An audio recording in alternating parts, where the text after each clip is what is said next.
Well, okay, we like saying we're back. Are we back? This Yes. is just a new week. Actually, we are back again. Don't mind him. We are actually back. This is the return of the James and Oris show. And today, I think everybody knows the big news from last week.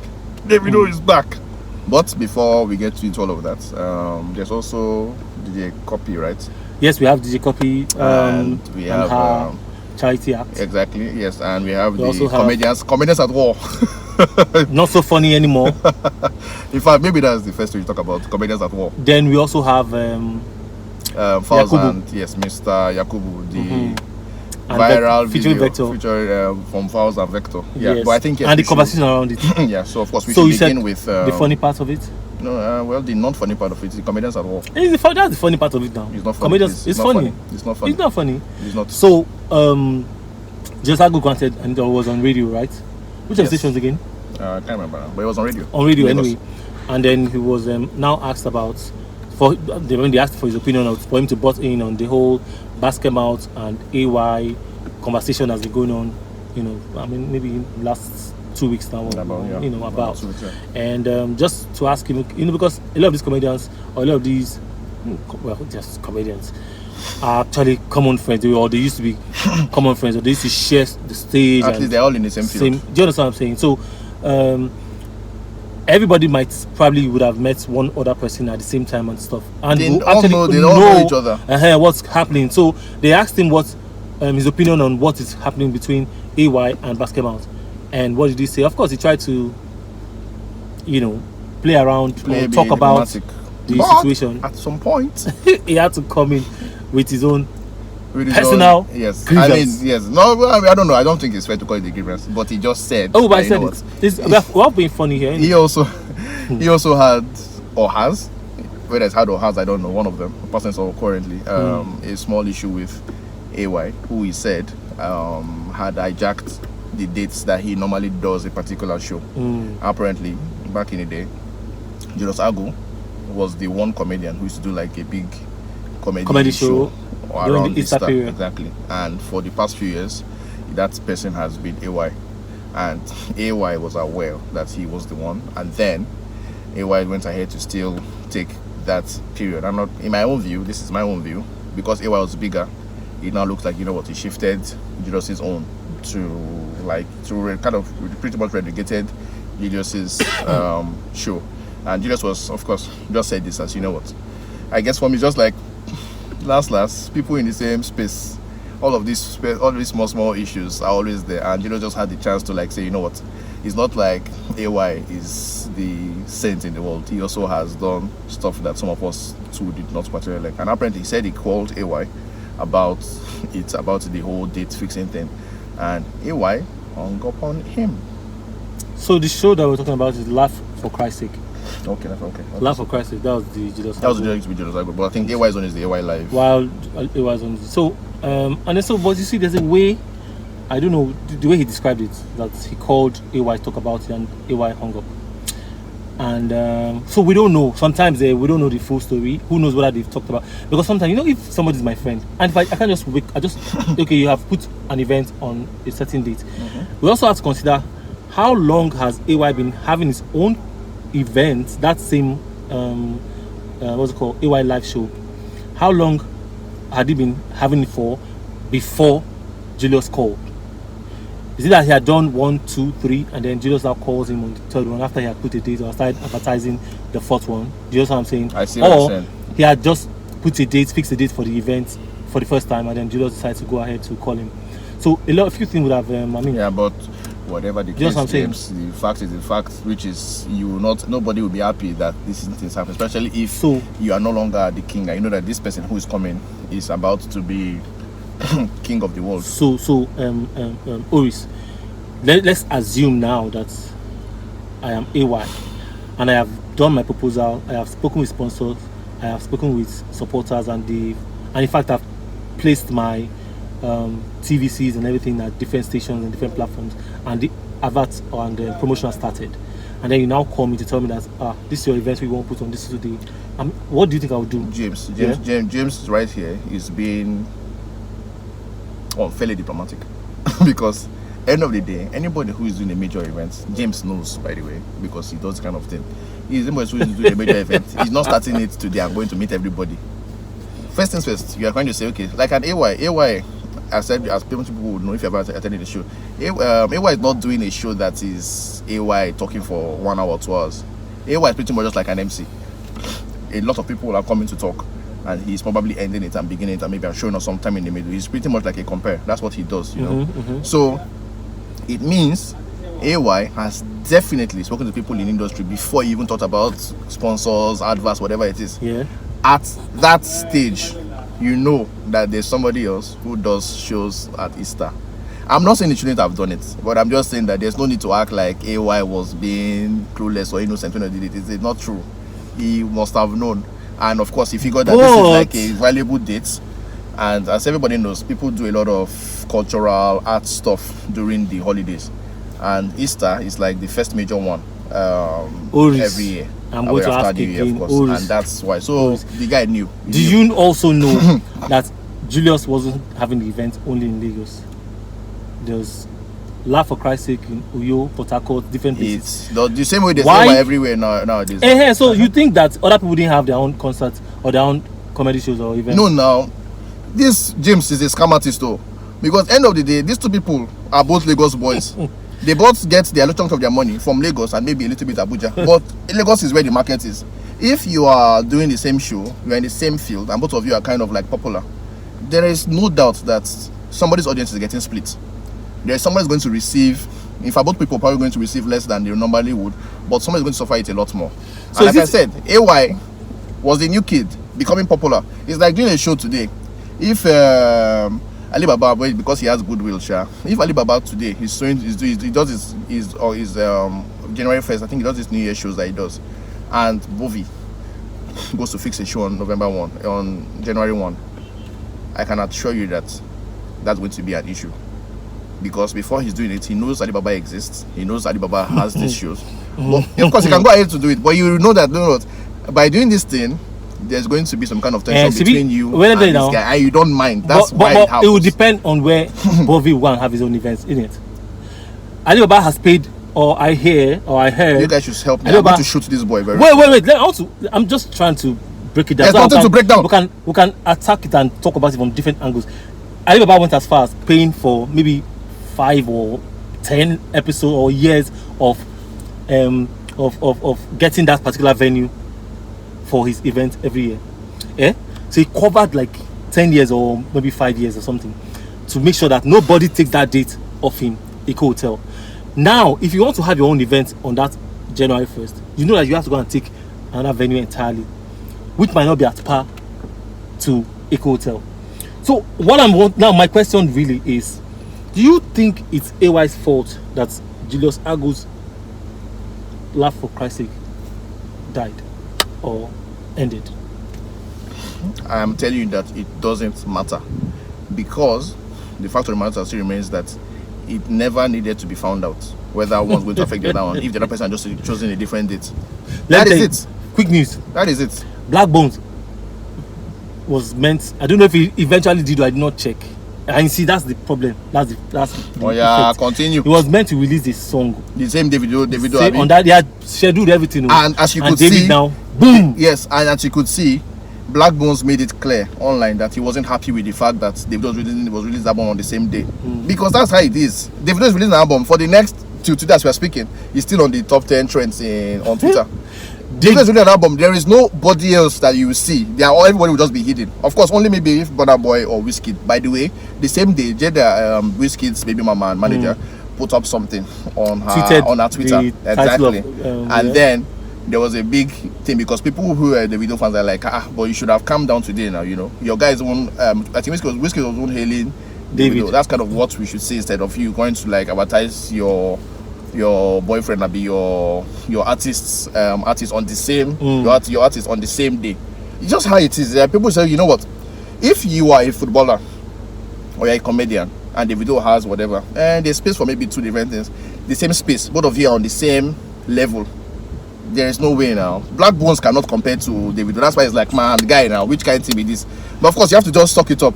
But if for instance Black Bones was an older artist and Davido did that thing and he knows Davido in one way or the other, I will not be surprised to hear that the whoever it is calls David and says, "But guy, now how far you do this thing now? Yeah, you know, go just chill." You get?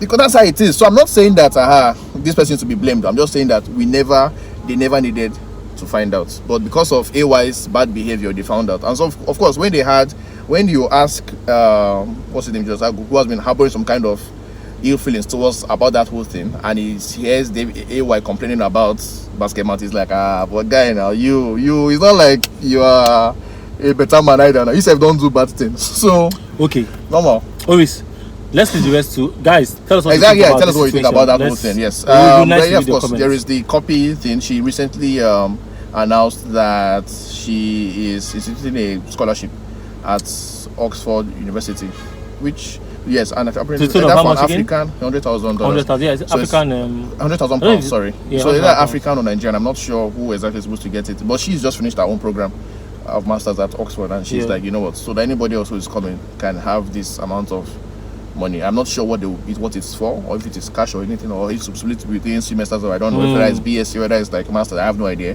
But the fact of the matter is that she's doing this, and she's supporting either Black Africans, Nigerians. I said Black Africans. Yeah, so well, Africans or Nigerians. I think so I'm not quite sure. But I mean, supporting, you know. But I don't know. I was going to say less privileged, but I don't think if you're going to Oxford, if you think about Oxford at all, you can't be less privileged. Very few people who are super underprivileged actually go to Oxford. It's absolutely. Like if not at Harvard, all of them anyway. Very few people, because even to have the knowledge that this is the time to apply for Oxford requires a certain level to support African graduate students. Okay, graduation. Okay, so that's okay from PhD, masters, and the rest of them, not undergrad. So not undergrad. Which I think is only like a year or 2 years in the UK. So I guess this might be split across. I don't know how they would do the logistics, but and should we do this for the next 10 years or more? We're talking about £1 million. Over 10 years, she has the money. Don't mind James. It's over 10 years. It's not like she's giving it once. It's over 10 years. When you are big, you're big.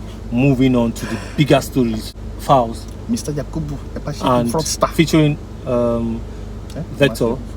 Titled this for a song titled Yakubu. Clearly, Falz was on radio. So Mr. Yakubu, Emashibi fraudster. So this song by Falz featuring Vector actually went viral as it was dropped or released.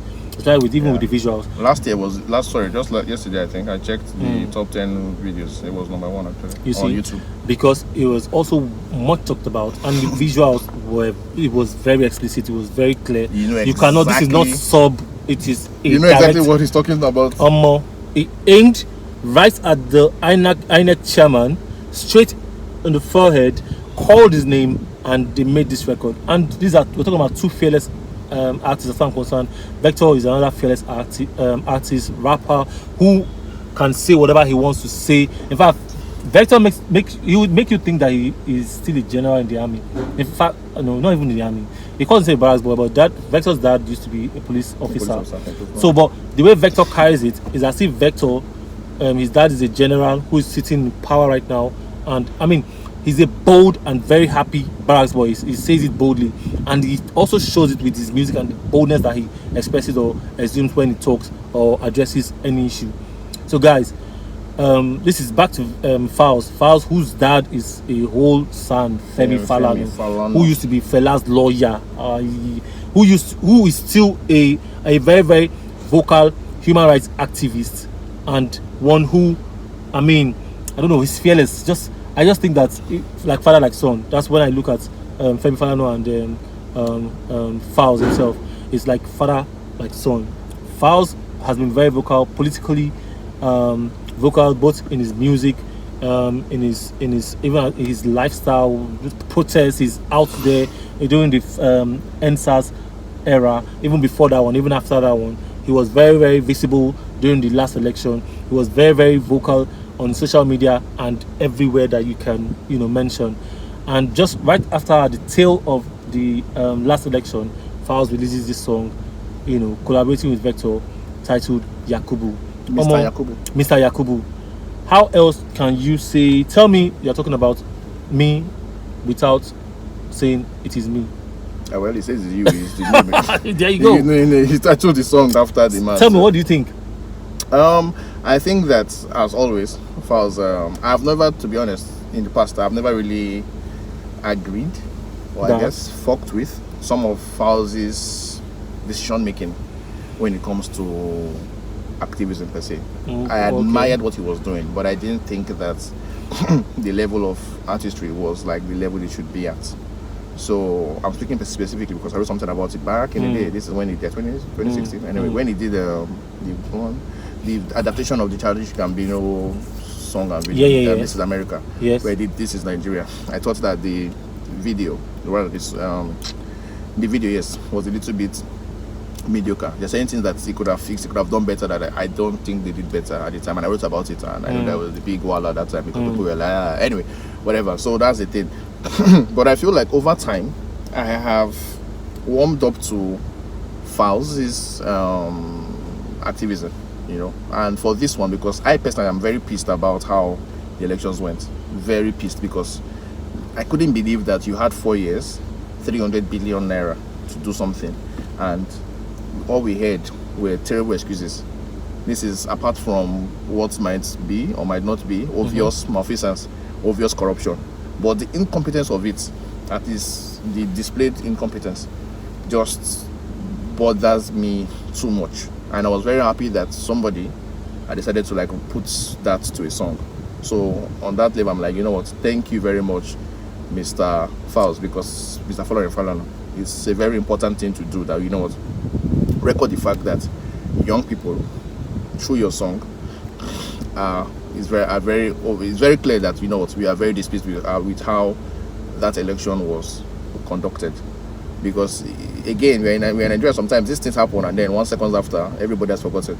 This song means that maybe for the next week or 2 weeks, at least people will still know that, oh, there was something that happened at this level. And by naming the song after the guy who actually is the head of INEC, I think it's just like, you know what, like James said, named it right between the eyes is where he's aiming his bullet, which for me is like super important. I personally, I haven't been reading a bunch of things, and I feel like I also want to write. I haven't had the time to do it yet, but I also feel like I want to write about the elections and how I feel like it's a huge failure from the perspective of forget even corruption, logistics alone. You know, we had all of this talk about the Beavers machine, and the day showed up, and then it's anyway. It pisses me off, and I'm happy that somebody who is famous has put lyrics to music about the particular topic. Now, the other part that I always feel like is tricky about this is that, like, I've always found that a lot of our songs, not even ours, maybe even elsewhere as well, a lot of songs that are supposed to have social consciousness lack a certain level of artistry. I've always found that maybe the problem here is that they are not geared towards the same thing. But I also think again that it doesn't have to be one or the other. You are a musician, maybe first, you know, and I feel like there has to be a way that you can merge your artistry with your consciousness, you know. And I feel like the other person who I feel does this super well is Burna Boy. Look at his song, Common Person. It's a good tune. He's also saying something as well. Now, whether he's serious about it or whether he's actually a person who lives that life, is, I feel like at this stage, I think all of us should just admit that, you know what, Burna Boy is not that person. He's just not that person. Falz is. And I feel like, yes, I listen to Falz and I'm like, okay, I can tell that this man, and not even tell about the music, his life is on social media. Some of what he does in social media, when he intervenes in all of these political issues, also online as well. So you know. Burna Boy, on the other hand, does his jam and he's on the other place carrying boys who probably gonna shoot somebody at Scribana. So that kind of mix of bad behavior with good lyrics, he has always been like this corner. But Falz, I think he gets it. So you, James, what do you think? No, absolutely. I mean, I'm saying that I said already that I agree totally with what I love the music, and I think that he aimed right straight at the situation and talked about it and picked somebody. The fact that he put in the video, he has the lyrics on the screen. See, everybody really good too. Everybody that was involved, that you can actually pin. I mean, look at how the scene where they wheeled in the Chief Justice. The reason a man is you brother says Chief Justice. They did not put it on his head. You just put the. I did not call the name on the feature. That guy is supposed to be Chief Justice. I did not say. I did not call anybody's name. Yeah, I don't they know. Wheeled in a Chief Justice. They wheeled in a man with a wig. That's a long week, the longest week in the federation. So anyway, not just that, Falz, like I said, has been very vocal. I think that what he did with this song is actually place a stigma on the situation that if 10 years to come, people and you don't know what has happened, if you don't, as a younger person, if you don't understand, or if you did not vote, or you don't know exactly what happened at the last election, when you come years later, you listen or you hear that song, yes, it should tell you or give you an idea of what happened, and then or make you curious about to ask questions about what happened at that election. Why did Falz sing this song? And then you have a clearer picture. Yes. This song also, let's remember someone like Tubaba who did it be like say they don't did that's that song. So good. So sorry. I'm sorry. This guy I just gave him a cue and just jumped on it. Sorry. Okay, go ahead. But yes, that's another example of, in fact, Two-Face, really, artist of the older generation, is one of the people who managed to have combined activism and really great music. Great music together. I feel like Falz hasn't quite, I don't think Falz has quite done that yet, to give us really great music and a really conscious stuff as well. Two-Face, he'd be like, say, probably in the history of Nigeria, top 5 conscious songs that are also very good, objectively. Very good songs as well, It's a good song to listen to, even if you didn't know what we're talking about. Okay. If you listen to what he's saying as well. Look at those, and the way he... Okay, so... I'm sorry, but yes, I'm a big fan of that song. And thank God he brought it up. And the line of what you just mentioned, there's also Techno who did My Country People. Yes, but you might this is another thing, right? There's so many discussions about this. I think we should probably dedicate a show to conscious music in Nigeria and how the different types. Yeah. So Techno, another person who did, so he did a hit song with that. Yes. The problem, I don't know, but the issue with that is that Techno is too playful, such that the song is just like, and it's just a good, it's such a jam. Now, it's different from Two-Face's, it be like say, that is a sober piece of music that still sounds pleasant, such that you're not dancing to it be like say, it's drawing you to what he's saying, but at the same time, it's keeping at a distance or a musical distance as well. Techno's, the propulsive, the drums, the feel of the song is so playful that you might forget what he's talking about. So this is really tricky. Sometimes yes, tricky. Really tricky. Sometimes I just want to say, I just feel like you're trying to contradict yourself again. You want the song to sound really nice. Yes, you also want the person to. But so good, exactly. So that's what. Okay. Now let me give you one. Okay. Yes. When Tiwa Savage released 99 City. Please let that one go. But you know what happened there? It was like clickbait. People thought that we were going to be whatever. Something totally. It wasn't. Forget that one. Anyway, but look at these 3 songs. So good.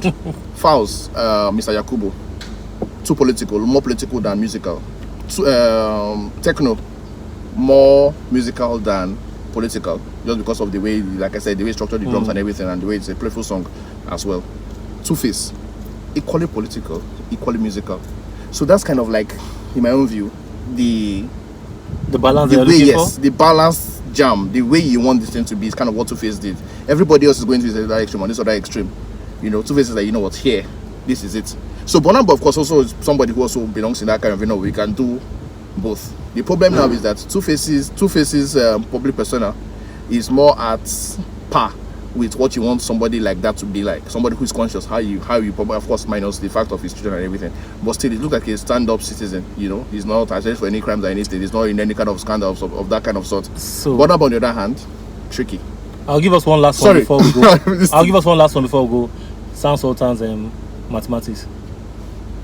Yes. So, but I mean, I'm sure if we settle down. But then again, talking about music in terms of, and this is not to disrespect, the great Fela Kuti made a lot of political music, a lot of political, a lot of what's it called, conscious music. So much that some people will still tell you that they're not fans of Fela's music like that, because yes, he was saying a lot of things that were very, very conscious and very, very, In fact, at the time that he made those music, the songs, it was supposed to be prophetic, because that time people thought things were bad at the time. Right now, it's not as bad. It's worse and more terrible than what Fela did. Nigerian evil or Nigerian corruption is eternal. It's just stagnant. That's just where we are. So the song you sing today, 10 years from now, might still be relevant, because, of course, the kind of leaders that we have not. In fact, leaders themselves have actually not changed. Technically speaking, the person who is going to be the president-elect was a governor not long ago. The person who is leaving was president of this country in 1984. The person before him took over from somebody else, who took over from somebody else who had been there again back in that's 79, I think. So it's just recurring eventually. Anyway, yes, but yes, guys, I mean, you mentioned Portable before we jumped to more serious story, but since we've talked about it here before, it's just proper to let everybody know, just in case you missed the memo, that Portable was arrested and has been released on a bail of what, 300,000 naira. Yeah, and I mean, right after that, the guy hit the streets going to distribute food, and so do you think that was a moment of? I didn't see that, but yeah, that's certainly somebody that told him that. A moment of look better than he's done. Anyway, for me, I'm not trying to weigh the level or quality of the things that we're talking about today, but I think it's only proper that we talk about the Timeless album. Now, of course. Look at, we started. Davido started with A Good Time, and then it came. No, he didn't start with A Good Time. Started with No, I'm talking about when it comes to time, time related. Okay. All of the minus the first one. All of them are time related. There are 3 of them. A Good Time, A Better Time, and now it's just even timeless, way beyond good, better, best. Which, by the way, that is not the order of the quality of the albums, because the quality of the albums, in my own view, is absolutely timeless. It's on arguable. Top, A Good Time and A Better Time. So when it comes to music, I still maintain that music, like they say about beauty, is in the eyes of the beholder. But I'm the superior beholder. So. Thank you. However, this album dropped eventually, like promised, on March 31st, and of course there's been, I don't know, would I say mixed reaction? It's almost seeming like, is it mixed? A lot of people, no, that's something. I've seen a few people who have said they are not really like. There's been reaction, basically, people having their opinion about the album and what they think about the album. One of the things I tried to do after as much as I've listened to the album, was still try to listen to Davido in terms of the interviews that he had done, on the release of the album, just to try to know his state of mind, to understand his thought process, both while making this album, now that the album is out. And I see that this album had been recorded way before the things that he went through recent time. I mean, especially the loss of his son, and but that aside, I see that David has actually. No, but he also said that he's kind of scrapped some of the songs and. Oh, he did. I mean, some songs did not make the cut. But I mean, beyond that. Go ahead. Let me hear what. No. I felt like I did so. To be honest, I didn't see it directly from him, but I felt like I read somebody who was talking about him, hearing Davido say that he scrapped he did the album again, apparently. That's what I heard. No, not after just doing the it. Event or something. No. I don't think he did it again. He did some songs even after the event or whatever, but not like he scrapped some. What had happened is that he had recorded a lot of songs, a bunch of records, and then they now had to choose the songs that was going to make the final cut of the album, which is why we're saying that he cut out even the songs that some people were even asking, Baba, how far now? That song no make like some songs that were supposed to, or that he thought was going to make the album, did not make the album. Eventually. Now, for me, what I see with this album was a great deal of growth. David had grown; he had come to a place of maturity. After that incident happened, he said he went to an island. His dad, some of his people, and his family members, they went to somewhere different entirely, where just unreachable from the regular life, to just go and cool off completely.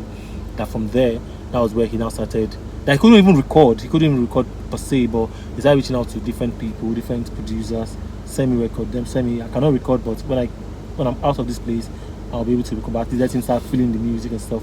And that's what he did until eventually, we arrived at this Timeless album. I see a lot of growth. I see maturity. I see, even with production, I see diversity. He reached out. He touched a lot of different places that he didn't used to touch before.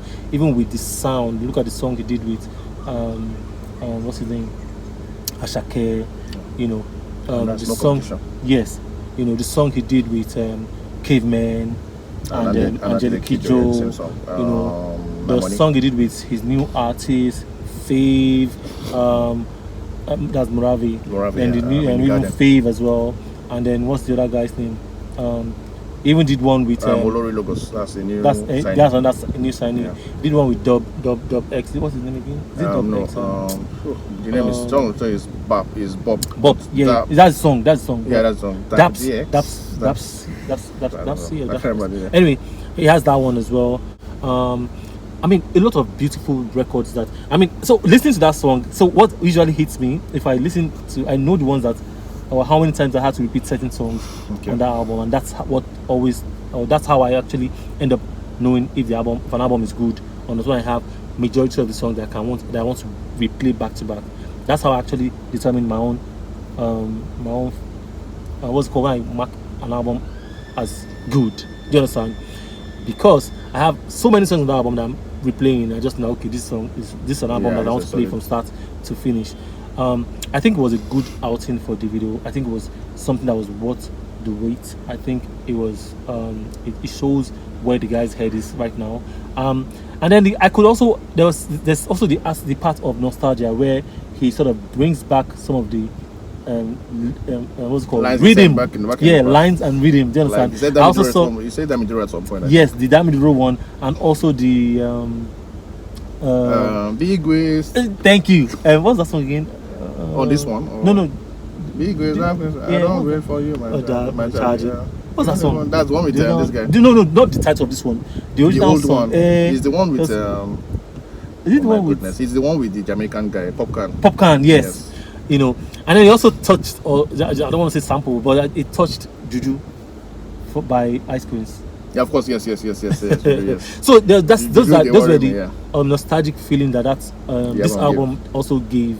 And then also talking about David, we've talked about Davido being an autobiographical artist. Yes. That was the word. Yeah. And then it happened on this one too. I mean, where he talked about who knows say Adeleke will become my uncle. do you understand? Yes. And then so I loved listening to this album. I really enjoyed listening to this album. And he also talked about DMW 2.0, where they've changed, which is also what I'm talking about, the whole growth process, where he has evolved as a person, as a businessman, as a musician to where he is right now. And I am very, very much looking forward to where we go from here. But I mean, quickly, I know Oris wrote something already. I mean, you tell us. Very long thing. You know, I heard it. Tell us what you think about. I mean, I know pretty much know what you think about the album, but it would be nice for us to also hear from you. Yeah. So yes, I think like James just mentioned, Davido is like our most autobiographical artist of the big boys, at least, you know. So it just feels like his music his life will kind of find a way to enter inside music. This time I was expecting something more sober, in a way, like, okay, maybe this might be, I think we have talked about it actually before, right here, about if this is a sad album, can we even say that it's not a good album? Can we say it? Because it looks like, you know, devastating thing that happened to this man. Treading carefully. And then, exactly. But eventually, Davido released an album that actually is not a sad album. But even with that, this is actually the first Davido album, in my own view, that is subdued.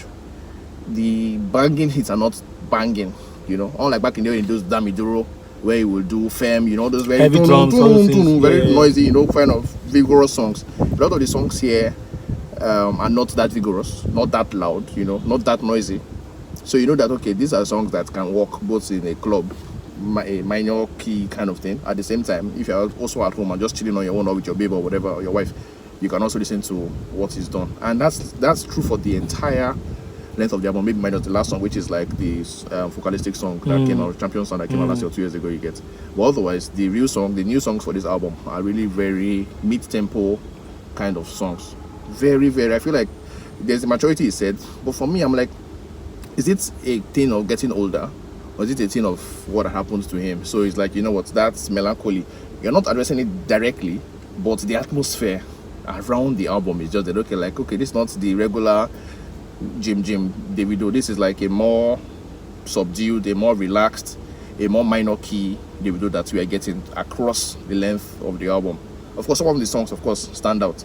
In my own view, the Picasso you mentioned earlier, super. In fact, all of the songs to me are really, really decent. Maybe Godfather, which is like the third or fourth song, is like a bit of a filler.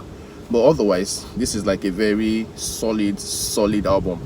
And Davido, to be fair, has never really been an album artist in a way like he has. We know Wizkid has like a classic album. The first one he showed up with, what's the name? Superstar. You know, we know One Day Cole's first album too, classic album. Moshi to More Hits. You get. We know that okay, people like MI talk about it or MI too. You can decide which of them is like the classic. You get Jesse Jacks, maybe that first one, Jacks of all trades, super. You know, but there are very few albums that you feel like this is a classic Nigerian record. Very few, maybe not up to 5 or maybe maximum 5 or 10. They are not really more than 10. Yes, Two Face has 2. His first one, Face to Face, and Grass to Grace. Sorry, the first one was Grass to Grace. No, the first one was Face to Face, and then Grass to Grace was the second one. Yes, those two are like classic albums. I even think sometimes the Unstoppable album, the deluxe version, that one too probably is a classic as well. The one that has I sing.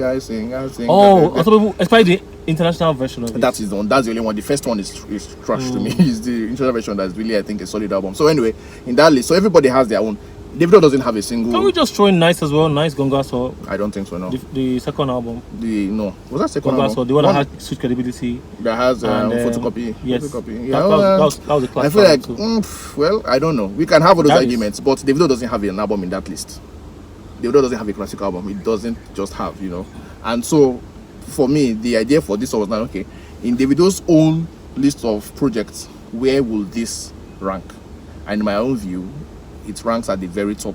The album that I felt was Davido's best album before Timeless was A Good Time. I felt that Better Time was really just not quite as good. And I feel that OBA was a bad album in my own view. You know, had really good singles. It was a starting album. It was a young album. Yes, now, but Wizkid also did the same thing. But that's his classic. That's his best album he's ever done. The first one. MI, you can argue whether one of the first two. But Two Faces on, you know for a fact that first album, classic forever and ever and ever and ever, ever. You get. So Davido has never really had a classic album in Nigeria. He has never had. He has had a good album, you know. All of them have been probably good, but I really don't think OBA was a very good album anyway. So anyway, to come back. So, but in my view, Timeless is the very best album Davido has done. He has better singles, you can argue that. In terms of like a project that is like, this is an actual project that's cohesive and coherent, the album is Timeless. So that's why I feel like, okay, not a classic album, but a very good album for Davido.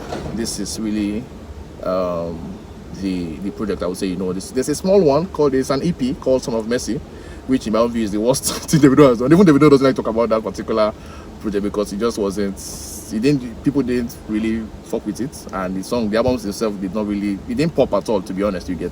But I think Timeless will, I don't know if that's timeless, you know, but it will stand test of time? No, that's not the order to say no. But I think that people would look back and say, you know what, this guy did something in 2023, because this is a pretty solid album. I don't know if that's a classic. I don't agree it's a classic, but I think it's super. So what makes an album a classic album? Oh, it's a combination of like the artist's viewpoint is very clear. You know what he's trying to do. So you know, for instance, that Jesse's first album, a classic guy, he just feels like he knows he can do anything, and that's what he gives you. You know that Two Face was doing a political album from a young man's perspective in the early 2000s. That's exactly what the album is about. Infinite Baga to Ole. What role does time play when it comes to this classic album? Yeah, of course. Time is kind of, so sometimes some albums, you know, within a year, within 3 seconds of it showing up, you know that, this thing, it be like classic. Of course, it takes like time. You're not like, okay, this thing is actually like growing in stature. Some of them, it takes you a while. But I think in Nigerian music terms, practically every album that we probably consider classic, people knew around when it showed up. We did not really need time. Two Faces, the first 2 albums, I think even at the time, in fact, the day before the thing came out, we knew that this guy has done something miraculous. You go everywhere, you're not skipping any song. Everything was being played. The lyrics were on point. Especially that's the other thing again, that I think as the years go by, we lose a lot more of that idea of a classic album being an album that the beats, the artist's personality, and the lyrics all blend together. That is something, what's his name, Two Face in particular, across the first 2 albums he made, had.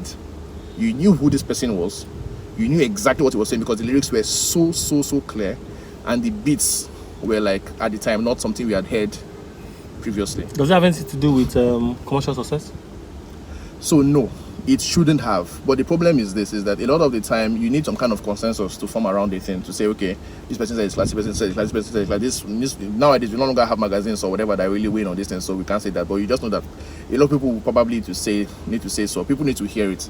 If we did not hear, if Davido has released, if not Davido, let's say if Two Face has released those albums at that time and the albums never became popular, it will be difficult to say this is a classic album, because who has heard it? So commercial success has something to do with it, but it's probably the most minor thing to do with it, because again, Asha's first album, another one that I think is a classic as well. You get so. Especially now that we have a lot more albums, we need to know that this album exists for us to say it is classic. If we don't know it exists, it's really difficult to say. So that's the only thing with the whole idea of like a classic record. And again, we're talking mostly here about pop music. Pop is popular, I believe. So that's what I think. Guys, yes, that's got a wrap. Yes, this was a very. I think your comments. Thing, yes. Your comments. I think we talked a lot about it. We talked about a lot of important things today in the pop space, and I think that we would really like it if you guys like comment and tell us what you think about it. Do you agree? Do you disagree? No cause or show. But you know what? Sure, just tell us. You know. If you curse me, I'll curse you back. You drag me, I drag you back. But that's even by the way. I mean, I think we're too cool to be insulted on this platform. We do our best. We say it as it is. But comment, like, share. We see a lot of you watching, but not subscribing. I can see the ratio of the ratio of people watching views to subscribers is really low. I mean, what's going on? So, but guys, it would be nice for you to also subscribe, so you can also catch up on when we put out new videos. But I'm James Silas, and I'm Oris. I will see you on the next one.